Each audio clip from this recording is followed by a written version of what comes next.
কুয়াশা কিভাবে ঢুকতেছে। এখন দিনের বেলা কিন্তু 8টা বাজে, 8টা বাজেই এই অবস্থা।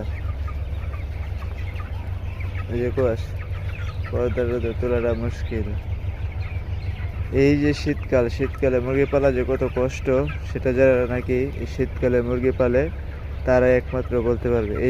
এই যে মেঘের মতো কুয়াশা কিন্তু ভিতরে ঢুকতেছে, যে পর্দা কত সুন্দরভাবে দেয়া আছে, তারপরেও কিন্তু মুরগির কন্ট্রোল করা সম্ভব হইতেছে না। এই যে কুয়াশাটা, এই কুয়াশাটার কারণে কিন্তু মুরগির ব্রঙ্কাইটিস, সিআরডি যেই ঠান্ডাজনিত রোগটা বা ভাইরাসটা, সেটা কিন্তু অ্যাটাক করে। তখন কিন্তু মুরগি কন্ট্রোল করাটা খুবই মুশকিল হয়ে যায়। হ্যাঁ, তো এই হলো মুরগির ঘরের কন্ডিশন। তারপরও চেষ্টা করতেছি যাতে কিছুটা হলেও এদেরকে রক্ষা করা যায়। তা আপনাদের কি অবস্থা জানাবেন সবাই।